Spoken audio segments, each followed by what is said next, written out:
Irmãos, a graça e a paz do nosso Senhor Jesus, a santa paz de Deus, falamos. Então, a gente tem uma linhagem Melquisedeque, a linhagem de Cristo, falamos. Falamos, Deus não guardar a sentinela, e vamos que guardam, os que edificam, os trabalhadores, falamos. O vídeo de hoje do canal, né, é uma história profética, essa é a história do profeta Jeremias, a gente está fazendo dos profetas maiores. A gente já fez dos antigos, dos profetas menores, perdão, e agora está sendo os maiores. Os maiores são uns 4 ou 5 só, se eu não me engano. E os do novo são 12. Eu vou conferir, mas acho que os maiores são 4 ou 5. Você vai ver os vídeos se você não viu. Eu expliquei nos vídeos antigos também, para quem não viu.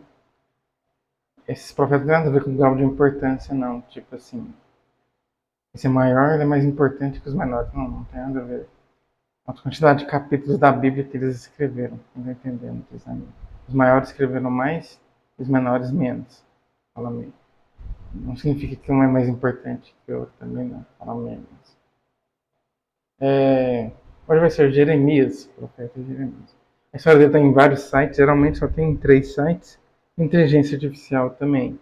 Às vezes eu leio em 3, às vezes eu leio em 1, às vezes eu leio em 2, de acordo com o Espírito Santo. Né? A inteligência artificial eu só li uma vez, mas no site você vê que é 1, você vê que é em 2, você vê que é em 3. Hoje tinha em 4. Foi quem está em mais eu não vi, talvez. Ele tenha passado despercebido, não sei. Eu vou ler aqui de acordo com o Espírito Santo mandar. Primeiro eu vou ler o significado do nome, eu leio toda vez, né? Primeiro. Jeremias, no hebraico, significa o Senhor exalta, o Senhor estabelece, ou exaltado por Deus. O Senhor estabelece, né? Do trono, pelo menos. Significa o Senhor enaltecido, também, né? Tipo assim, exaltado, a mesma coisa. O Senhor é exaltado, designado por Deus, forte, imponente, muito elegante, exaltado por Deus, né? Aquele que o Pai elevou também, elevou, né? Todos os significados vão exaltando a Deus, ou então uma pessoa que é exaltada por Deus. Né? O Senhor exalta, o Senhor estabeleceu. Os significados são assim. Tem toda luxúria, blasfêmia e voodoo da nossa lei. Insatisfeito. Hoje eu vou ler com os irmãos, né? Nos sites aqui, né? A história do profeta, tá bom? Vou começar por esse aqui. Se vocês precisam falar que é para ler mais de um, eu leio, tá bom?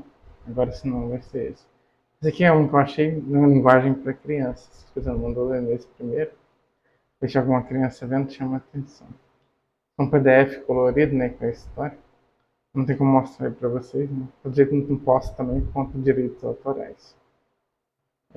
Vamos ler aqui. Jeremias nasceu em uma casa religiosa, no reino de Judá. Seu pai, Ilquias, era um sacerdote. A família morava em uma cidade chamada Anatote, não muito longe de Jerusalém. Talvez os pais de Jeremias achavam que ele também iria se tornar um sacerdote, mas Deus tinha outros planos. O pai dele chama Ilquias, as pessoas mandou pesquisar sobre o pai dele e retornar, tá bom? Aqui eu achei um resumo, né, da inteligência artificial. Um site aqui falando de vários e fala muito pouquinho. Vou pegar o da inteligência artificial mesmo. A inteligência artificial fala pouco também, mas fala dele diretamente. Então, vamos lá. O outro fala dos outros tudo e bem pouquinho, não fala quase nada, né? Ilquias foi um sacerdote de Anatote, na terra de Benjamim, e pai do profeta Jeremias. Sobre esse tempo de blasfêmia com Maria acabou, como posso.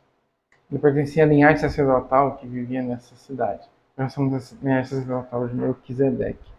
É de Arão, mas não, fala menos. Conforme registrado em Jeremias 1, embora compartilhe o mesmo nome, a maioria dos estudiosos considera improvável que ele seja o famoso sumo sacerdote Ilquias, que encontrou o livro da lei no templo durante o reinado de Josias.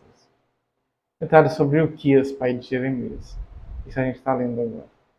Sacerdote Anatote, uma cidade lá, pequenininha, né? Ele era um sacerdote que residia em Anatote, uma cidade sacerdotal próxima de Jerusalém.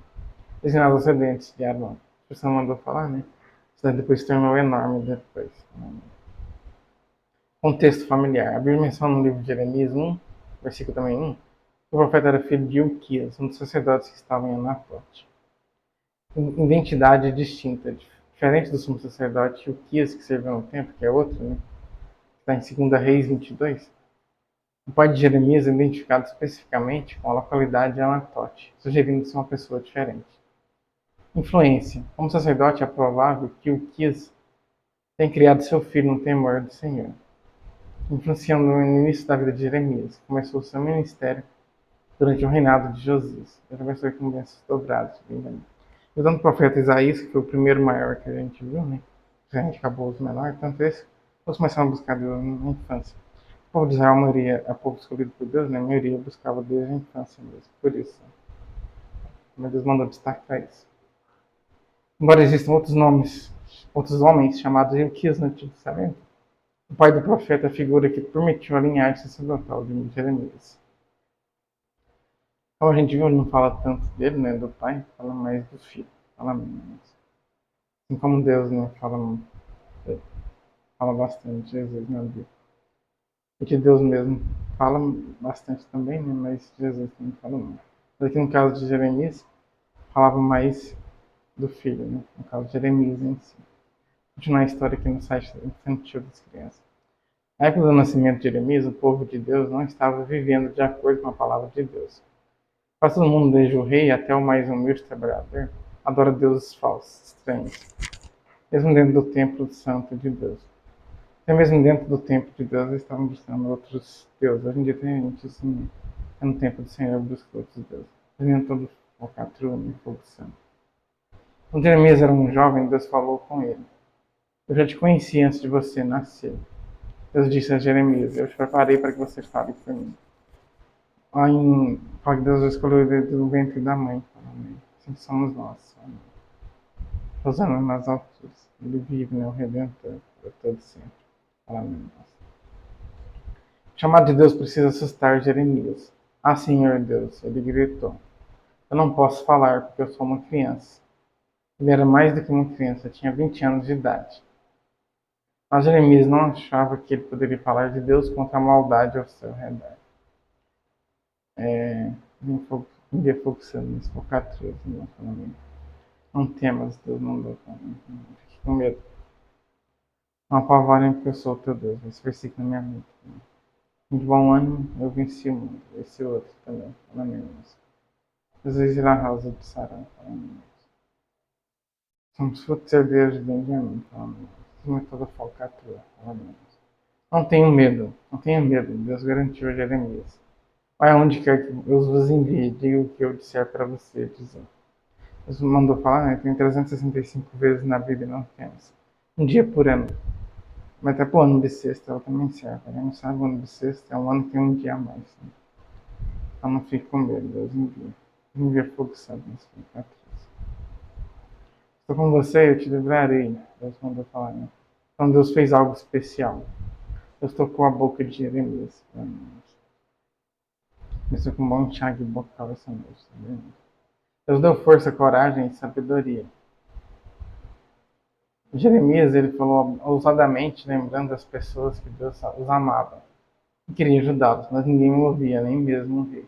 Pregou sobre o amor de Deus, mesmo assim, ninguém ouvia ele, nem mesmo o rei. Hoje em dia também está assim, sim ou não? O apóstolo Paulo falou que no final dos tempos muitas pessoas não queriam ouvir o evangelho.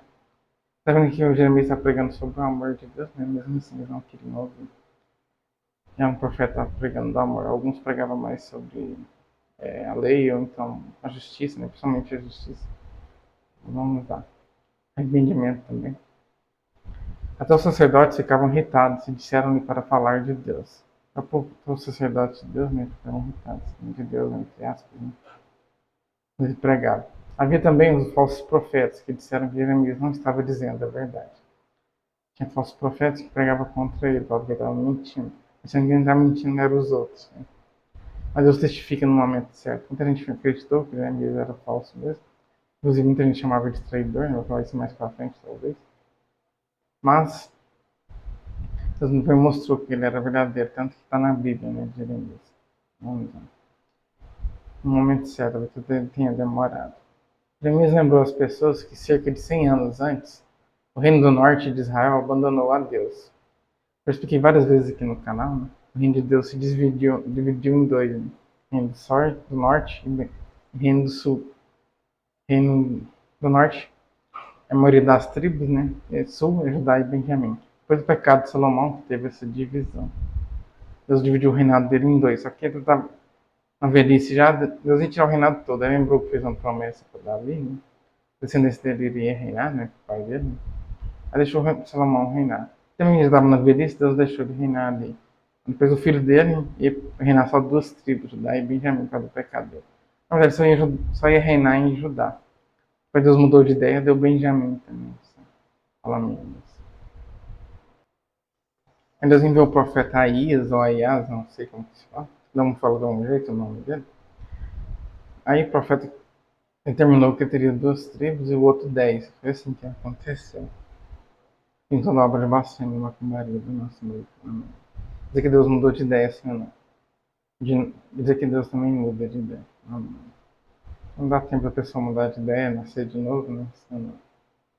Seus inimigos, os assírios, que era o povo inimigo de Deus, né? Tinha vários, mas que eram deles da época, mais eram inimigos deles. Na época tinha outros também, mas eram inimigos menores. Esses que eram o inimigo mais forte da época.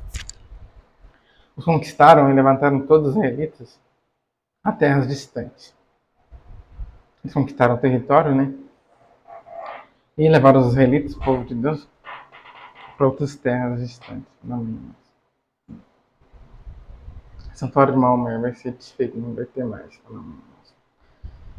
Se Deus não guardar a sentinela, em vão se guarda. Os trabalhadores. Essa seara é muita, mas são poucos trabalhadores.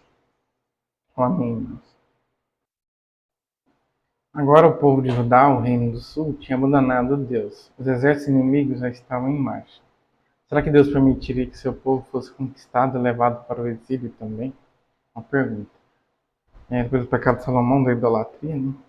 A velhice, Deus dividiu o reino em dois. O reino do sul era Judá e Benjamim, eu disse anteriormente. E também para esquecer escravizado também. O outro já foi, né? Agora eles também. Aí perguntou o que? Se Deus lhe permitiu ou não. Vamos ver a resposta. As pessoas confiaram seus ídolos. Poderiam salvar ídolos de seus inimigos? Não, claro que não. Só o Senhor pode salvá-los. O povo ficou tão irritado com Jeremias, eles fizeram um complô para matá-lo. Mas Deus protegeu o seu servo. Estavam pegando a outros deuses estranhos, o outro Israel também. Deus tinha feito Israel em dois, né? Ele voltou a ser um só depois de muitos anos depois, né? Mas o outro Israel também tinha desviado. Jeremias falou que os deuses deles estranhos não podiam salvá-los. Eles ficaram com raiva dele e queriam até matá-lo. Ele falou a verdade, Senhor, não, só Deus pode nos salvar, nos guardar. Mas Deus mandou falar aquele versículo no começo. Só o Senhor pode salvar a sentinela. Finalmente, Deus disse algo que deve ter chocado Jeremias. Deus disse, não ore por este povo.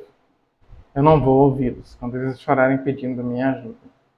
Jeremias determinou, né, mandou que Jeremias não orasse por aquelas pessoas. Quando Deus mandou você não orar por alguém, você tem que obedecer. Aquela pessoa talvez não vai mudar, né? Ou chegou no limite dela também, né? Deus dá um tempo para a pessoa se arrepender. Então tem um momento que chega o limite, né?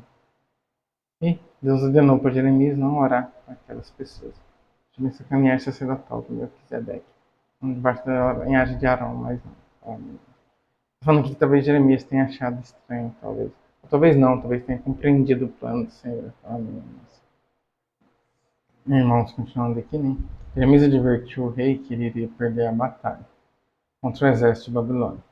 O rei, no caso do outro Israel, que a gente viu, né? Do sul. Do norte já tinha desviado, né? Tinha perdido a batalha para a Síria. O rei ficou furioso e atirou Jeremias na prisão. Mesmo na prisão, Jeremias continuou pregando e confiando em Deus. Ele pregou lá na prisão, né? Muitos se converteram, foram salvos, muitos guardas, inclusive, o Espírito Santo mandou falar, né? Não tem isso na Bíblia, mas o Espírito Santo mandou falar menos. Jesus continuou pregando e confiando em Deus. Depois que ele saiu da prisão, Jeremias novamente pregou para o rei e as pessoas que eles deveriam voltar para Deus, colocar sua confiança nele, somente nele. Dessa vez o rei colocou Jeremias em um profundo calabouço, lamacento, cheio de barro, de lodo ali, né? E pregou que as pessoas tinham que confiar só em Deus, né? Largar os outros deuses. E eles jogaram ele no calabouço, que estava cheio de barro lá. Mas Deus tira hoje uns dos calabouços. Deus estava trabalhando no coração do rei. E secretamente resgatou Jeremias e perguntou-lhe o que Deus queria que o rei fizesse. Tipo assim, Deus está trabalhando no coração do rei, né? Ele aceitou a mudança, né? A pessoa tem que aceitar, né? Tem que aceitar ser governado por Deus, tá bem? Ele aceitou. Aí nisso, perguntou pro rei, para o profeta, né? Tirou o profeta de lá. Perguntou pro profeta o que Deus queria. Vá para o cativeiro e Deus disse que você vai viver. Foi a resposta. Deus mandou falar para Jeremias, para o rei se esconder lá no cativeiro, ele ia viver por causa disso. Outros, eles iam atacar lá, né? Ele ia sobreviver por isso. Vamos lá. Mas essa Babilônia conquistou Jerusalém e todos de Judá. Antigamente a cidade de Jerusalém ficava em Judá, uma cidade que pertence a Benjamim. Eles tinham duas Israel nessa época, tinha uma só. Aí Salomão pecou, dividiu em duas Israel, ficou durante muitos anos duas, né? Depois voltou a ser uma de novo. Hoje é Israel e Samaria, né? Não é duas Israel mais, mas ainda tem Samaria. Hoje que o povo de Deus que se desviou também, né? Viraram idólatras, eles moram em Samaria. O povo de Israel não quiseram eles, só que depois eles acabaram desviando também, né? Mas enfim, o povo de Israel desviava direto. Vamos lá. Sempre tinha alguns que permaneciam fiel, né? A Bíblia mesmo falava isso. No caso lá na época do Elias, né? O profeta Elias, Deus falou que além dele tinha mais 6.000 que não tinham curvado a Baal nem a Astarote. Não tinha beijado nenhum deus estranho. Vamos lá. No caso, para um país inteiro, 6.000 é pouco nesse ano. Mesmo assim, 6.000 não tinham se curvado. Vamos lá. O exército babilônico conquistou Jerusalém e todos de Judá. 6.000 é menor que a cidade que eu conheço, que chama Canápolis. Né? Continuando aqui, eles derrubaram as paredes e todos os edifícios. Mas quem está na sala do trono, falando. E queimaram tudo. Deus disse que seu povo iria para o cativeiro por 70 anos de prisão. Então ele iria trazê-los de volta para a terra prometida. Isso se cumpriu, né? A profecia ficaram 70 anos lá mesmo. Até na época de Daniel, na época de Daniel, na verdade. Jeremias, o profeta chorão, né? A explicação da palavra dele se encontra em Jeremias. Vamos continuar lendo aqui. Era conhecido como profeta chorão porque ele chorou, né? Quando jogaram ele no poço. Né? Vamos lá. Essa história da Bíblia nos fala sobre o nosso maravilhoso Deus. Ele nos criou e quer que nós o conheçamos. Ele chorou muitas vezes também, que ele era muito perseguido. Né? Eles chegaram a chamá-lo de traidor também, quando ele falou que o povo de Deus ia ser levado preso, né? Aí foi Deus que mandou falar, o povo tinha desviado, né? Mas enfim. Deus sabe que nós temos feito coisas ruins que chamamos de pecado. A punição para o pecado é a morte. Mas Deus ama tanto você que enviou seu único filho Jesus para morrer na cruz e pagar pelos nossos pecados. Jesus voltou a viver e foi para sua casa no paraíso. Você que está em Jesus e pedir a Ele para perdoar seus pecados, Ele perdoará. Ele virá viver em você hoje e você viverá com Ele para sempre. Aceite o Senhor Jesus, tá bom? Todos vocês aí que quiserem. Diga assim, eu aceito meu Senhor Jesus Cristo, né, como meu único legítimo Senhor e Salvador. Ele apaga o pecado da minha alma, meu refrigério. E põe meu nome na salvação, meu nome no livro da vida, escrito no livro da vida. Jamais seria o mesmo. Você não mandou falar, né? Você tem a salvação, mas você também tem que arrepender, mas também tem que ter essa oração, tem que ter as duas coisas. Realmente se arrependa também. Amém. Se você acredita que isso é verdade, diga isso ao nosso Deus. Eles fizeram uma oração aqui também de aceitação, né? Mas eu não tinha visto. Então vamos ler ela de novo. Querido Jesus, eu acredito que você é Deus. Morreu por mim e pelos meus pecados e ressuscitou. Se transformou em homem para morrer pelos meus pecados. Agora você está vivo de novo. Ressuscitou. Por favor, ou seja, vivinho da Silva. Por favor, entre em minha vida e perdoe meus pecados. Lave-me de novo, traz a salvação. Para que eu possa ter uma vida nova. Um dia vá morar com você para sempre nos céus. Amém. Cristo falcatruz, nosso ministério. Me ajude a obedecer e viver para você como seu filho. Amém. Leia a Bíblia e converse com Deus todos os dias. Leia João 3,16. Eu decorei esse versículo, mas eu não vou falar aqui para você ler, tá bom? Creio em Deus Pai, na glória de Deus Pai, que é a Santíssima Trindade. Agora da segunda casa será bem maior que a da primeira. Amém. Hoje a pessoa mandou ler a história desse profeta aqui, né? E vai ficar só desse site mesmo, não vou de nenhum outro não, tá bom? Mas, então esse vídeo está encerrado, tá bom? Já vai ser com a uma profética. Sempre que der, leia Salmos, tá bom? Mas vai fazer você viver algo novo, tá bom? Algo de novo, puro, puríssimo, escarlate também. Vai vencer, você vai conquistar na luta de balão, entendeu? Já venceu com a fé Alcântara, isso é uma fé de mentira, né? Vai vencer, você vai conquistar. Mas esse vídeo está encerrado, sempre que der, leia Salmos. Coloca um cântico novo na tua boca, você vai sobreviver, tá bom? Já que o vídeo encerrei, né? Já que o vídeo passou aqui dos 20 minutos, no qual eu coloco em partes, aí, como passou dos 20, vai ter uma terceira parte também. Para não ficar muito pequeno, eu vou dar um recado rapidinho. A gente faz live todas as sextas-feiras, um recado básico. Né? Às 9, o horário mínimo para acabar é 10, mas sempre passa 5, 10 minutos. Às vezes, uma vez passou mais, foi meia hora, foi umas 3 vezes. A gente coloca uns louvores primeiro. Vocês também podem escolher os louvores que vocês quiserem, a gente coloca. Cada vez a gente põe alguns de algumas pessoas, né? E depois disso já temos pregações, são estudo bíblico, você está estudando Atos, né? Eu convido você. Não sei qual capítulo de Atos que vai. Vocês precisam mandar um capítulo todo, vez que é só alguns pedaços. O Salmos foi até o 23, a gente estudou o 41 também. A gente só não estudou, até o 26, perdão. E o 41 também. A gente só pulou o 23, que Deus falou que era para pular. O 22, na verdade. O que a gente não fez. Em sequência, fizemos o 41 também. Mas a gente está em Atos. A gente estudou o Joel já, Amós. Estamos em Mateus do 1 ao 9, se eu não me engano. Até o 7, né? A gente foi até 30 e tantos capítulos também. É isso, né? Espero vocês. A live do Kawaii não fica gravada, então tem que ver pessoalmente, tá bom? Qualquer outra pessoa aí também. Por isso que a gente põe no louvor, porque ela pode. E também não fica gravado também, por esses 10 motivos. É só em live, em vídeo gravado, não pode louvor no Kawaii, não. Então, dito isso, esses vídeos estão abençoados. Deus te abençoe, tá bom, Luizinho?